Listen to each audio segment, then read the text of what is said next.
방문에 들어가기 전에 저도 더 따라해 주셨으면 고맙겠습니다. 성경을 하는 것입니다. 그래서 성경을 가까이 하면 세상이 멀어지고 성경을 멀리 하면 세상이 가까워지고 아마 9월달 말까지는 구약을 아마 띄셔야 되죠. 그래서 여러분들 성경을 꼭 한독을 하시기 바랍니다. 오늘도 주님 안에서 여러분과 함께 은혜의 말씀을 나누려고 하는 것은 아까 본도 교린 하나님의 말씀 마태복음 24장 3절에서 14절, 누가복음 17장 26절에서 27절에서 마지막 때의 성경을 여는 정말로 강의 네 번째로서 제1부 말세의 시대적 징조입니다. 말세의 시대적 징조를 분별하는 제목으로 이 시간 은혜를 나누어갑니다. 우리는 지금이 마지막 때임을 알 수 있는 많은 징조를 우리 주위에서 발견할 수가 있습니다. 그리스도인이라면 참으로 주님을 믿고 따르는 성도라면 시대적 징조를 분별할 줄 알아야 합니다. 예수 그리스도님께서도 지상에 계실 때 누가복음 12장 56절에서 57절에 보시면 너희 위선자들아 너희가 땅의 현상은 분별할 줄 알면서 어찌하여 이 때는 분별하지 못하느냐 어찌하여 너희 자신마저도 옳은 것을 판단하지 못하냐 하십니다. 주 예수 그리스도께서는 자기의 백성인 유대인들에게 예수님 자신이 백성의 구원자여 위로자로 오신 분으로서 메시아인 것을 증거들로 인하여 깨닫고 계십니다. 그래서 선지자들의 예언을 유대인들에게 상기시킴으로써 때로는 병들을 고치고 4,000명, 5,000명을 먹이시고 폭풍이는 바다를 걸으시고 죽은 자를 살리시는 수많은 표적들을 백성들에게 보이면서 깨닫기를 원하십니다. 너희가 기다리는 메시아가 나야. 그러나 오히려 백성들은요 마태복음 27장 25절에서 그의 피를 우리와 우리 자손에게 돌리라는 무서운 저주의 외침과 함께 주 예수 그리스도님을 십자가에 못 박으십니다. 왜 유대인들은 그토록 소망 가운데 기다려왔던 메시아이신 그리스도님을 처형했는가? 한마디로 그들이 무지했기 때문입니다. 호세아 4장 6절을 보시면요 내 백성이 지식의 부족으로 멸망합니다. 네가 지식을 거부하였으면 나도 또한 너를 거부한다고 말씀하셨습니다. 우리도요 마지막 시대의 표징을 분별하지 못하는 무지 때문에 주님의 재림을 기다리지 않는다는 것입니다. 예수 그리스도님 당시 유대인들도 예수 그리스도님으로부터 많은 가르침을 들었고 수많은 표적을 보았습니다. 어쩌면 유대 백성들은 주님을 믿고 싶었을 것입니다. 그러나 지금도 그러하듯이 성도들을 무지로 이끌려 믿기를 원하는 백성들의 믿음을 파멸시키는 또 다른 불과 있다는 것입니다. 바리새인들과 서기관인들과 사두개인들은 바로 예수 그리스도님을 십자가에서 죽이려고 하였고 주님의 백성들을 멸망으로 인도하는 데 주도적 역할을 담당했던 자들입니다. 이 위선자들은 무지한 백성들의 눈으로 보기에는 박식한 율법사에 경건한 종교인들이었으며 아주 권위가 있어 보이는 권력 있는 자들이었습니다. 대단하죠? 우리가 봤을 때. 요즘에 교회를 보면 박식하고 경건하고 위선으로 같은 목사와 신학자, 장로, 성도들이 얼마나 많이 있는지 알 수 없습니다.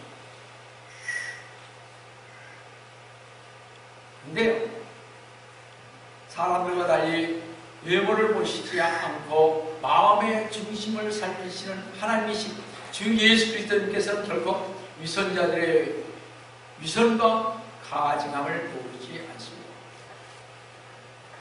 주 예수 그리스도님께서는 그런 자들에 대해 마태복음 23장 27절 28절에서 위선자의 서기관과 바리새인들아 너희에게 화 있으리. 이런 너희가 획칠한 무덤들처럼 실로 겉으로는 아름답게 보이나 안에는 죽은 사람의 뼈와 모든 더러운 것으로 가득해 있다. 그렇습니다. 여러분들이 저를 보시기에 참 괜찮게 보일 수도 있습니다. 목사에게 신임을 하십니다. 오늘 보내드린 동영상 한번 잘 읽어보시죠. 뭐라고 그랬는지. 똑같은 신입니다. 이와 같이 너희도 겉으로는 사람들에게 의롭게 보이나 속에는 위선과 불법으로 가득 차 있다고 하죠. 서기관과 바리새인들이 율법을 철저히 준수한 것을 백성들에게 경건하게 보이고 존경을 받으려는 목적이 있었습니다. 이들이 그토록 철저히 지킨 것은 신실한 의무감이나 신앙인의 도덕적 양심에서가 아니라 백성들의 마음을 끌고 백성들의 마음을 사로잡아 겉으로는 가장 세련되고 신앙의 아름다움을 나타내고자 했던 것입니다. 여러분들 그것이 여러분 우리 여기 회장 되신 분들은 좀 알 거예요. 우리가 클럽을 한다든지 뭘 하게 되면 장자리에 앉게 되면요 자기는 그렇게 안 보이려고 굉장히 노력을 합니다. 그렇죠? 꽤 세상 사람들에게는 좋습니다. 그러나 하나님에게서는 하나님 교회에서의 모든 목사나 전도사나 우리 교회 목자들이나 이런 모든 분들 그렇게 하면 아니 되는 거예요. 하나님에게 어떻게 잘 보일 수 있냐가 문제죠. 예수님께서요 아무런 내용이 없는 겉만의 아름다움을 질타하신 이유는 더러운 것으로 가득 채워져 있었기 때문이었습니다. 누가 그들 마음속에 진리와 영 안에서 채워지지 못하고 속되고 더러운 것으로 가득 찬 속이기, 그 껍데기를 위험있게 거룩한 근엄한 경건한 화려하고 아름답게 꾸몄던 것을 우리는 그들을 통해서 볼 수가 있습니다. 우리도 우리 자신의 신앙 생활을 돌아볼 때 이런 모습들이 보일 때가 있습니다. 매주마다 하나님께 경배를 드리고 매일 기도 생활과 성도들과 교제 생활을 하면서 그 속은 미움과 질시와 환행과 추잡한 욕심으로 가득 찰 때가 있습니다. 이를 참으로 가증한 일이기에 하나님을 경외하는 자가 아니라 자신을 섬기는 자에게 하나님께서는 이런 것을 옛날의 바리새인들처럼 용납치 않을 것입니다. 이러한 혼이 하나님을 향하지 않고 세상의 일과 세속적인 더러움으로 가득 차 있을 때 그들은 더 이상 산 자가 아니라 죽은 자들인 소망이 없는 자들이 되는 것입니다. 바리새인들과 사두개인들과 같은 이런 자들이 한 일이 무엇입니까? 바리새인들과 사두개인들이 위선자들이 연합하여 예수님을 시험할 목적으로 와서 하늘로부터 온 폭소를 구했습니다. 참으로 위선자들. 우리가 전도를 하다 보면요, 물론 우리 교회가 작습니다. 너무 작죠. 아마 샌프란시스코에서 제일 작을 것입니다. 저에게 이런 얘기를 합니다. 우리 양 목사님 그 정도면 교인들이 많이 보이지. 우리 전도사님이나 우리 선교사나 우리 목자들 보고 대단하다고 다들 그럽니다. 근데 왜 그러느냐? 제가 어떻게 알아요? 그래서 제가 가끔 이런 얘기를 합니다. 제가 더러워서 그렇죠. 한마디로 주님 보시기에 사람들 보기에는 대단한 것 같은데 주님 보시기엔 참으로 더럽지 않았나 생각을 해봅니다. 바리새인들처럼. 그들은 표적을 구하는 사람들과 별다른 것이 없습니다. 바리새인과 사두개인들은 예수님을 시험하기 위해서 표적을 구했습니다. 그때 예수님께서는요, 마태복음 16장 2절 4절에서 너희는 저녁이 되어 하늘이 붉으면 날씨가 좋겠구나 라고 말하고, 또 아침에 하늘이 붉고 찌푸리면 오늘은 날씨가 굽겠구나 하나님. 하루의 현상은 분별하지 않으면서 시대의 그런 분별할지 모릅니다. 우리 다 알잖아요. 그렇죠? 그러면서 4절에 뭐라 그랬습니까? 이런 자들을 향해서 악하고 음란한 세대가 표적을 구하나 선지자 요나의 표적밖에는 줄 표적이 없다고 말씀하셨습니다. 이 표적은 여러분이 잘 알다시피 주 예수 그리스도님의 십자가에 죽으심과 장사됨과 부활을 알려주는 표적이죠. 분명 바리새인들과 서기관들은 예수 그리스도의 표적을 구하기 이전에 예수님의 사역에 대해 들었고 보았던 자들입니다. 분명히 보았습니다. 어떻게 주님께서 일했던 것을 그들은 다 봤습니다.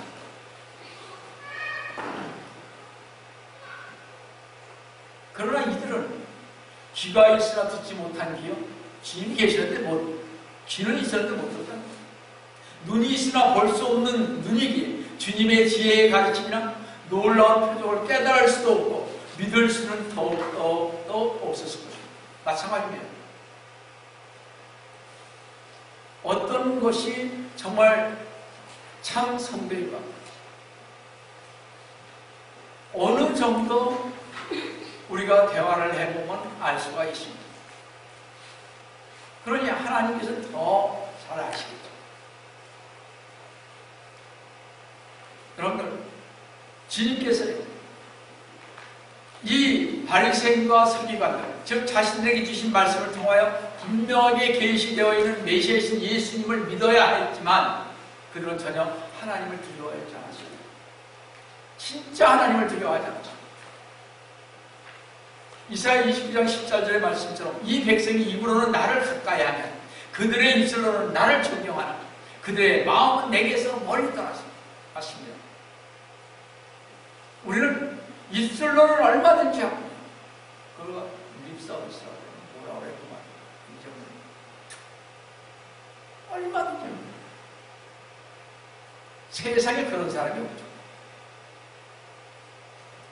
자, 그들의 근데 마음은 내게서 멀리 떠났으면 나를 향한 그들의 두려움도 사람들의 법기로 가르치는 자들이에요. 사람들의 법기로 법을 만들어서 가르치는 거죠. 하나님께, 그래서 그들은 하나님께서는 깨닫지도 못하고 회시하지도 못하며 치유받지 못하도록 내버려 두셨다는 것입니다. 그런 사람입니다. 이와 같이 구약의 끝이요 신약의 시작에서 나타나시던 예수 그리스도님과 지금 마지막 시대요 은혜의 시대인 이 신약의 끝에서 말씀으로 나타나신 예수 그리스도님은 소수의 크리스찬들에게 두렵고 떨리고 또 사랑으로 나타나지만 많은 사람들, 특히 그때나 지금이나 종교지구 정치적인 사람들에게는 철저히 무시되고 배척받으시고 계신다는 것입니다. 말씀에 대한 믿음이 부족하여 시대의 흐름을 감지하지 못한 자들은 주님의 오심을 진정으로 사모하며 기다리고 있다고 입으로는 외치고 하지만 마음으로는 믿고 있지 않다는 것입니다. 아주 해역한 사람들이죠. 그저 사람들 앞에서는 입술로 입으로는 얼마든지 우리 합니다. 뭐가 부족해요? 실질적으로 주님께서 원하신 건 청지기로서 말씀을 정말 맡은 자들로서 해야 할 것이 있습니다. 바로 순종하려면 뭘 겸손해야 되는데 그 겸손을 하려면 바로 겸손한 사람들에게 나타나는 것이 헌신이죠. 근데 우리 좀 힘들면 안 하죠. 마찬가지입니다. 저도. 그러다가 이러면 안 되지. 우리 마음 먹고 하지 않습니까? 다시.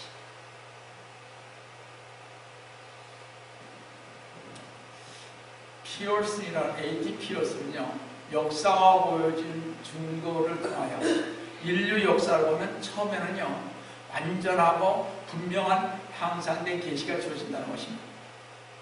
근데요, 그 다음에 전진적으로 영적 하락이 있고 영적 하락이 있습니다 하면 세상과 점점 이 시대가 급기야는 완전히 세상과 연합하게 된다는 것입니다. 그 다음에는 문명이 눈부시게 발달하나 이 문명은 하나님을 배제한 문명이라는 것입니다. 그래서 그 다음에는 어떻게 악과 선이 동등하게 발전하다가 배교가 있게 되고 마지막에 멸망이 온다는 것입니다. 이것이 인류의 역사입니다. 잘 보세요. 한 나라가 망할 때는 이러한 역사가 있습니다. 흥했습니다. 그러다가 또 망해가는 역사를 한번 보세요. 다 이런 식입니다. 이것을 피어신은요 6시대로 구분을 했습니다. 역사를 하나님의 그 역사하심. 첫째 시대는 에덴 시대로서 아담과 이브가 에덴 동산에 있었을 때는 순수한 시대였으나 지식을 아는 선악과를 따먹은 데는 타락으로 끝났습니다. 둘째 시대는 홍수 이전 시대죠. 아담이 타락하고 나서 홍수가 있기 이전 시대, 이 시대를 양심 시대라고 하는데, 이 시대도 하나님의 노아를 그 경고의 말을 듣지 않으면서 노아를 통해서 많은 경고를 했지 않습니까? 근데 그걸 듣지 않습니다. 그래서 홍수로 뒤집혀 노아 식구 8명만 구원되고 이 세상이 끝이 났습니다. 셋째 시대는 홍수 이후 시대로서 인간 정부가 세워지면서 탑을 쌓아 하늘에까지 닿게 하여 자신들의 이름을 내고자 하는 인간의 교만을 하나님께서 심판하시는데 언어를 혼란케 함으로써 바벨 사건으로 인간들을 붙이셨습니다.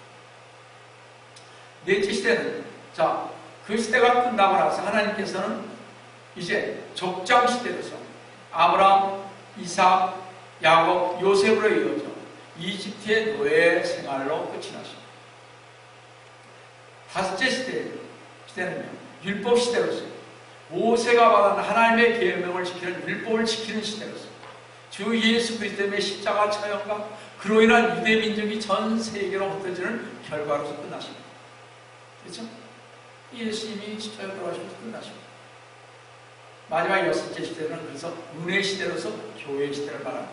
이 교회 시대가 말하면 그 다음에 천년왕국이 이루어지는 하나님의 시대가 오는 거죠. 지금은 은혜 시대입니다. 교회 시대입니다. 하나님께서 인간들을 위해 자발적이고 값없이 베풀어 주시는 사랑의 선물인데 인간의 죄와 무가치에도 불구하고 하나님께서는 육신을 입고 이 세상에 오셔서 이 인간들을 사랑하셔서 십자가에 죽으시고 부활하신 그 크신 사랑으로 인해 인간에게 값없이 사죄와 영생을 주신 것입니다. 그 크신 주님의 사랑에 감사하여 믿고 따르는 사람들에게 주시는 은혜인 것인데 이 시대를 은혜의 시대, 교회 시대라 하는 것입니다. 그러니까 정말 주님께서 우리를 위해서 우리의 죄를 위해서 돌아가신 그 주님을 믿고 우리 따르는 것입니다. 자, 그렇다면 성도는 우리가 살고 있는 이 은혜의 시대는 어떻게 끝날 것인가 하는 것입니다. 앞서 5시대는 모두 부적절한 결말로서 끝나는데 이 은혜의 시대만 예가 될 것인가? 이에 답하기 위해 성경 예언을 살펴보아야 할 것입니다. 주 예수 그리스도님께서는 마태복음 13장의 천국 비유를 청해 이 마지막 시대가 어떻게 될 것인지를 잘 설명해 주고 계십니다. 간략하게 제가 말씀 좀 드리겠습니다. 씨 뿌리는 자의 비유에서 뿌려준 씨앗의 4분의 1만이 좋은 땅의 옥토에 뿌려져 열매를 맺었고 그 중에서 3분의 1만이 어떻게 100배의 열매를 맺었다는 거죠. 그렇죠? 30배, 60배, 100배에서 또 알곡이 곡식과 돋보리, 쭉정이의 비유에서는요 곡식과 돋보리가 추수 때까지 함께 자란다고 했습니다. 이 추수 때는 이 세대의 끝을 말합니다. 그때 곡식은 곡식대로, 돋보리는 돋보리대로 완전히 무르익어 있을 것입니다. 그러면 추수하는 천사들은요 돋보리와 곡식을 거두어 드릴 것이고 곡식은 하늘 창고에 완전하게 거두어 드린 뒤 돋보리는 한데 모아 불러 태울 것입니다. 요즘 교회에 얼마나 많은 돋보리들이 존재하는지 알 수가 없습니다. 하나님 보시기에는 엄청나게 많다는 거죠. 또 겨자씨 비유는 눈에 보이는 교회가 공중의 새들, 즉 사탄의 사자들이 깃들인 곳이 된다고 말합니다. 새들이 그 가지에 깃들인 이유는 그 나무를 부패시키기 위한 것입니다. 이들은 바로 베드로후서 2장 2절에서 말한 거짓 교사들입니다. 오늘날 우리는 많은 거짓 교사들이 도처에서 교회 안에 깊숙이 침투하여 거짓 교리, 즉 전통적인, 여러분 잘 아시다시피 크리스마스, 부활절, 안식년, 침례 대신 세례를 접하고 이상한 교리인 무천년, 구천년설을 확산시키고 있습니다. 제가 단호하게 말하는데 이런 교회와 목사는, 성도는 사탄의 자식들인 것입니다. 또 누룩의 비유에서 보면 누룩은 성경에서 악을 예표하는데 누룩은 반죽에 퍼져서 전체를 오염시키듯이 이 세대의 끝에는 거짓 교리가 교회 안에서 유세할 것입니다. 그렇게 될 것이다라는 것입니다.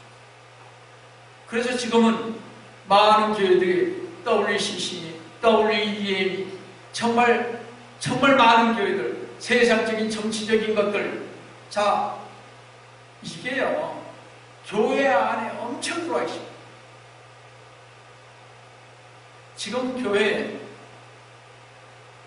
그 사탄의 뮤직이라는 랩 뮤직이 이제는 각광을 받습니다. 교회 안에. 필성교회 같은 경우는 그런 기회 있었죠.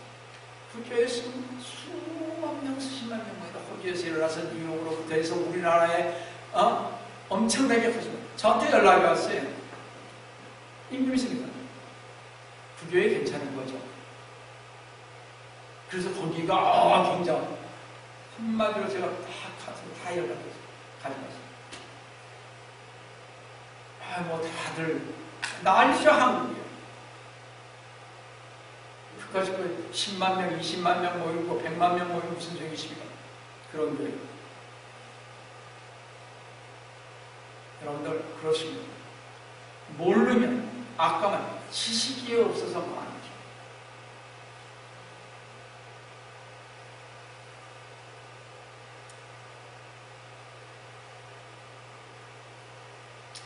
그리고 이스라엘을 숨겨진 보물에 비유한 5번째 비유와 교회를 진주에 비유한 6번째 비유 다음에 그물 비유가 나옵니다.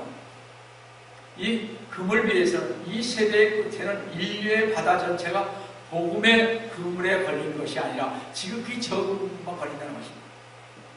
걸린 고기 중에서도 좋은 고기는 그리스도에 담겨지고 나쁜 고기는 버려진다는 것입니다. 따라서 이 모든 비유들을 통해 주 예수 그리스도께서 오시기 전에 은혜의 시대인 교회 시대에도 전 세계가 괘씸하지 않는 것을 알 수가 있습니다. 기습습니다. 지금 은혜의 시대에 마지막을 살고 있는 우리는 주님께서 재림하시는 정확한 날짜는 없으나 시대의 특징을 보고 주님의 때가 가까이 왔음을 알 수가 있습니다. 다 같이 다니엘서 12장 4절과 9절 10절을 보시면요. 그러나 너 다니엘아 마지막 때까지 그 말씀을 닫고 그 책을 보아라. 그때는 많은 사람이 이리저리 달릴 것이요 지식이 증가해요. 제가 여전번에 잠깐 말씀드렸죠. 지금은 5G 시대입니다. 그렇죠? 좀 있으면 6G가 됩니다. 앞으로 얼마 지나면 또 7G가 되겠죠. 7G가 되면 여러분 반드시 적어도 AI 아시죠? 인공지능 인간들을 만들지 않습니까? 이것들이요 우리 인간하고 살게 되는 시대가 옵니다. 7G만 되면 강합니다. 섹스도 합니다. 감정적으로 다 할 수 있습니다. 이런 시대가 반드시 오죠. 7G. 그러기 전에 이 무난한 세대를 대화할 날 통해서 없애버려야 하기 때문에 전 주님께서 반드시 저희들 먼저 성도를 휴고시키고 대화를 이루게 만든 것입니다. 잘 보세요. 지식이 증가하리라. 그가 말씀하시라. 다니엘아 내 길을 가라. 이런 그 말씀이 마지막 때까지 닫혀있고 봉해져 있을 것입니다. 10절에 많은 사람들이 정결케 될 것입니다. 회개하고 연단되고 그러나 악인들은 악한 행하려 악한 자들 중 아무도 깨닫지 못할 것이나 현명한 자들은 깨닫게. 이 말씀은 다니엘의 예언이 마지막 때까지 닫혀있고 봉해져 있는 것을 말씀하시는 것입니다. 여기 마지막 때라는 표현은 시간의 마지막을 뜻하는 것이 아니라 이방인들의 때, 즉 은혜의 시대의 마지막 날들을 언급하는 것입니다. 이방인 때라고 하는 그 교회 시대, 즉 은혜의 시대의 마지막 때가 되면 봉인된 책이 열리고 지식이 증가한다는 것입니다. 그래서 지금 어떻게 봉인된 책이 서서히 열려가고 있지 않습니까? 50년 전만 해도 그렇게 열려있지 않았습니다. 이 말씀은 성령님께서 깨우쳐 주신 현명한 자들만이 깨달을 것이며 지식적인 지식만을 가진 자는 깨달을 수 없게 되고 악한 사람을 이해할 수 없는 것이라는 것입니다. 지난 1900년 동안 신랑 되신 주 예수 그리스도의 재림이 늦어지자 현명한 처녀와 어리석은 처녀들은 모두 졸려서 잠이 들었습니다. 바로 교회는 영적인 배교의 상태에 빠졌으며 복된 소망을 식어버렸습니다. 그러나 현재 전 세계는 복된 소망이 어둠 속에서 다시 소생을 했는데요. 주님께서 천년왕국 이전에 오신다는 전천년설 교리를 통해 마태복음 25장 6절에 보라 신랑이 오니 나가서 맞으라는 한밤중에 외침이 울려 퍼진 때부터 시작됐습니다. 지금 우리는요, 날이 새기 직전에 새벽에 살고 있습니다. 곧 새벽별, 계시록 22장 16절에 새벽별에 주님께서 오실 때 그때 우리는 들림인 휴거를 받고 혼인잔치에 참여할 것입니다. 그래서 마지막 시대를 사는 우리는 주님의 재림을 소망하며 기다리는 모든 성도들은 주 예수 그리스도께서 십자가에 달리시기 전날 밤에 주님께서 오실 표적으로 세상 끝의 표적이 무엇이냐는 제자들의 질문에 주님께서 하신 말씀을 우리를 귀담아 들어야 할 것입니다. 마지막 때의 표적을 다 같이 마태복음 24장 6절서부터 보시겠습니다. 6절서부터 쭉 보시면요. 또 너희는 전쟁과 전쟁의 소문을 들을 것이야. 그러나 걱정하지 말라. 이런 이 모든 일들이 반드시 일어나겠지만 아직 끝은 아닙니다. 7절에 민족이 민족을 대적하고 나라와 나라를 대적하여 일어나겠으며 기근과 역병과 지진이 여러 곳에서 있을 것이니 이 모든 것들이 고통의 시작이다. 11절로 넘어가겠습니다. 또 많은 거짓 선지자가 일어나서 많은 사람을 미혹하리라. 불법이 성행하고 12절에 많은 사람의 사랑이 식어지리라. 또 21절에 보시면요. 이는 그때 대환란이 있으니 그와 같은 것은 세상이 시작된 이후로 지금까지 없었으며 또 결코 없을 것입니다. 주 예수 그리스도께서는 주님께서 오실 때의 표적을 전쟁과 기근과 역병과 지진이 있으며 거짓 선지자가 일어나고 불법에 성행하여 사랑이 식은 대환란이 기간이 지난 뒤 즉시 오시겠다고 말씀하고 계십니다. 그런데 말씀입니다. 참으로 이상한 것은 주님이 이 땅에 오실 때에는 모든 사람들이 기쁘게 주님을 맞는 것이 아니라 두려움으로 통곡할 것이라는 것입니다. 마태복음 24장 30절을 보시면 그 후에 하늘에 있는 인자의 표적이 나타나니 땅의 모든 지파들이 통곡할 것이다. 또 그들은 인자가 권세와 큰 영광으로 하늘의 구름을 타고 오는 것을 보리라. 통곡할 뿐만 아니라 주님께서 오실 때 모든 민족이 두려워 떨며 주님을 맞이할 것이라는 것입니다. 요한계시록 6장 15절 17절을 보시면요. 땅의 왕들과 위대한 자들과 부자들과 대장들과 힘있는 자들과 모든 정과 모든 자연이 각자 터굴과 산들의 바위 틈에 숨어서 산들과 바위들에게 말하기를 우리 위에 떨어져서 보호자에 앉으신 분의 얼굴과 어린 양의 진노에서 우리를 숨기라고 했습니다. 17절 이는 그분의 진노에 큰 날이 임하였으니 누가 감히 설 수 있습니까? 얼마나 끔찍한 때이면 이런 현상이 일어나겠습니까? 7년 대환란의 기간 중에 천재지변이 일어날 때 토굴과 산바위틈에 숨은 불의한 자들, 하나님의 뜻을 무시한 사람들에게는 진로의 큰 날이 임할 때 두려움과 공포의 날이 될 것입니다. 아마 그때는요, 이렇게 토굴 이렇게 숨었어도 뭐죠? 얼음덩어리 같은 게 50kg짜리가 팍팍 떨어져버렸습니다. 참 어떻게 살겠는지 그런 때가 있거든요. 영계시록에 다시 한번 더 말씀드리겠습니다만,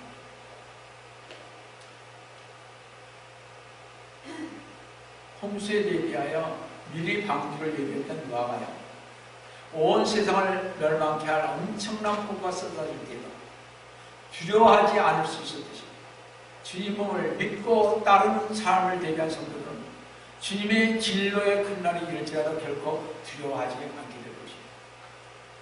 그런데 노아의 홍수 직전에 세상이 그러했듯이 오늘의 세상도 부패와 폭력으로 가득 찼기에 예수 그리스도님께서 예언하신 대로 되어가고 있음을 알 수가 있습니다. 누가복음 17장 26절 27절에 잘 보시면요, 노아의 날들에 일어났던 바와 같이, 그냥 노아 때도 이랬다는 거죠. 인자의 날들에도 그러하다. 노아가 방주 27절에 노아가 방주에 들어가던 날까지 그들을 먹고 마시고 장가가고 시집가고 하여서 홍수가 나서 그들을 다 진멸시킵니다. 노아의 날이에요. 오늘날과 비교하면 우리가 이 시대의 마지막을 살고 있음을 분명히 알 수가 있습니다.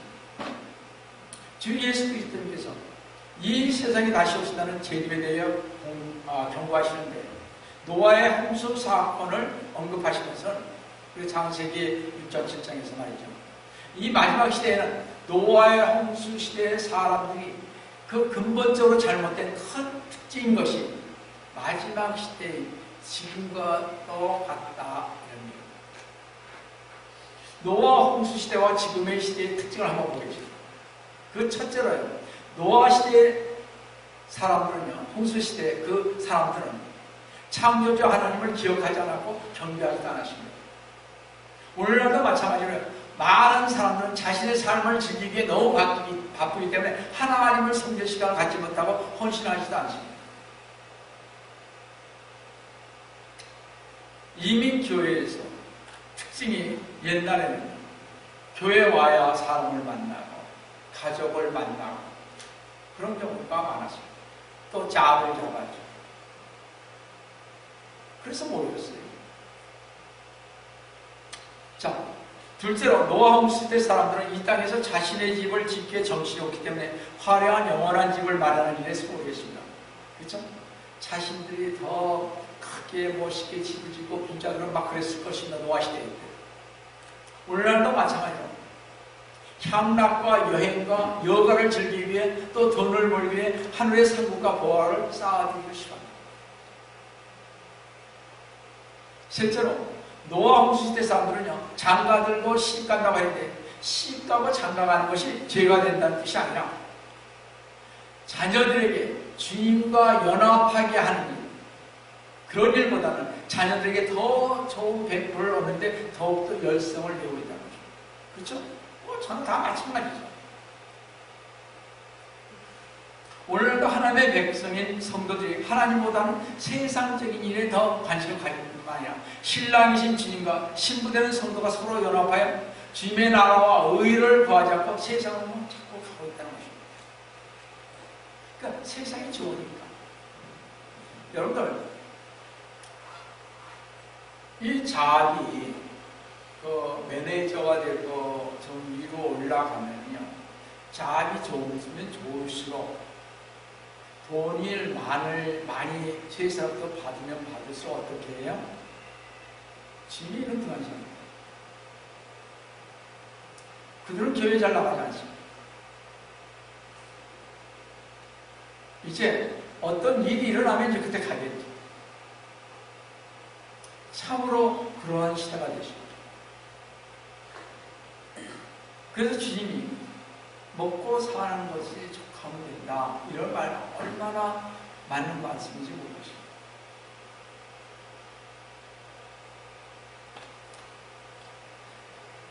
왜냐하면 주님을 버리지 않기 때문에 거죠. 바쁘니까 교회 나갈 시간이 없습니다. 바쁘니까. 기도할 시간이 어디 있습니까? 성경을 어디 봐요? 지금 잠자게 봐요. 피곤해서. 이런 시대가 되어버렸죠. 특히 미국, 이 샌프란시스코. 그렇죠? 넷째로 노아 시대는 먹고 마시고 장마들고 시간 세상 일에만 정신없이 살아가고 있다는 것입니다. 이런 것들 자체가 악하거나 죄란 뜻이 아니고 노아가 전한 하나님의 심판의 경고를 무시하고 준비를 하지 않은 데에 잘못인 것입니다. 시가고 장가가고 좋다 이거예요. 돈 많이 벌고 좋다 이거예요. 그런데 그들은 주님의 말을 듣지 아니하고 세상 일에만 신경을 썼지. 주님께서 너희들 내가 올 테니까 준비하고 신앙 안에서 살라고 하는 말은 듣지 않습니다. 이것이 현실아니에요. 현실이죠.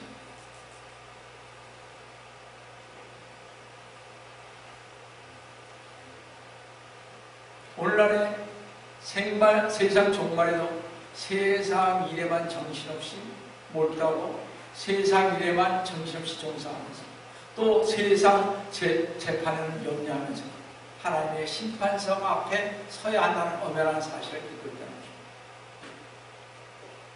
그래서 항상 생각하실 것이 나는 언젠가는 하나님 앞에 하나님의 심판석 앞에 설 것이다. 예수 그리스도의 심판석 앞에 설 것이다.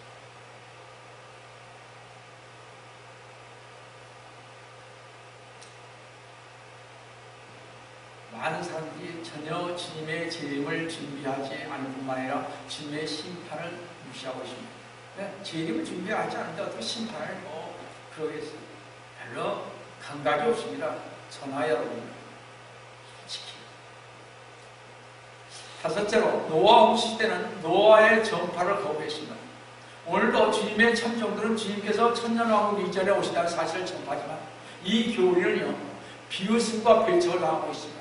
가령 귀를 긁어주는 선생들의 사탐 발리식 교리만 인기를 끌고 있습니다. 디모데전서 4장 3, 4절의 말씀입니다. 많은 사악한 목회자들은요 교회 가면 못 받고 병이 나오면 만사 형통한다고 설교를 하고 교회에 각종 세상적인 문화를 끌어들여 잔치를 벌이는데 마귀 새끼들이라 하는 것을 버젓이 우리가 교회에서 하고 있다는 사실. 늘 말씀드리지만 교회에서 왜 바자회가 필요합니까? 교회는 무슨 집이라고 그랬죠? 기도하는 집이라고 그랬죠. 여섯째로 노아 시대 사람들은 노아가 방주를 지은가 수년 동안 의로운 외침을 들었건만 아무런 각성도 하지 않고 심판의 징조도 깨닫지 않고 도리어 자신의 육체적 쾌락을 위해 저희 영혼의 돌봄과 삶의 바른 방향보다 더 추구하며 그 징조에 주목조차 하지 아니한다는 것입니다. 노아의 방주는 오늘날 무사람들의 영혼을 구할 사명을 지니고 있는 교회를 설명하고 있습니다. 그러나 교회 성도들은 무분별하고 영적으로 둔감하여 불신앙에 팔을 치고 있는 현실이 되어가고 있습니다. 교회 자체가 자꾸 요즘에 모르겠습니다. 한국 교회를 보면 정치적으로 너무나 가고 있습니다. 뭐 환상을 봤다는 사람들도 얘기가 전부 다 망해가기를 원하는 것 같습니다.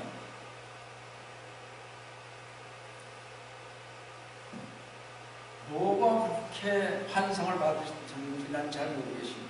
어떻게 해서 환상을 그런 환상을 받았는지. 위정자를 위해서 기도해야죠. 그들이 잘못 가는 것을 기도해야지. 거기다가 하나님은 이랬으니까 당신 심판받을 거다. 이들을 위해서 저주하면 되겠습니다. 그건 아니 되는 것입니다.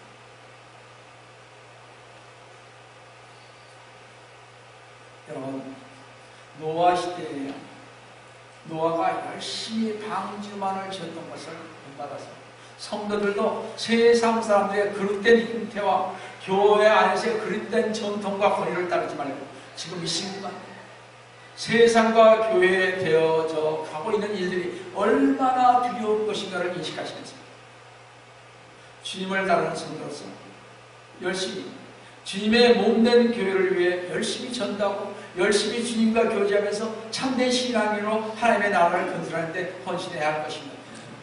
정치 얘기는 그냥 자기만 알고 있습니다. 남한테 퍼날리지 말고. 물론 둘이서 대화할 수 있습니다. 무슨 자기의 사명인 양 수백 군데 막 돌리고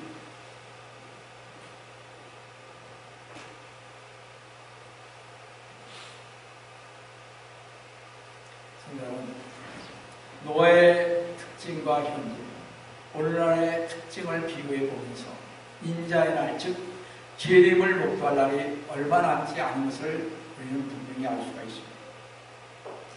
제가 노아에 관해서 6가지로 나눠서 노아의 시대와 지금의 시대를 그래도 좀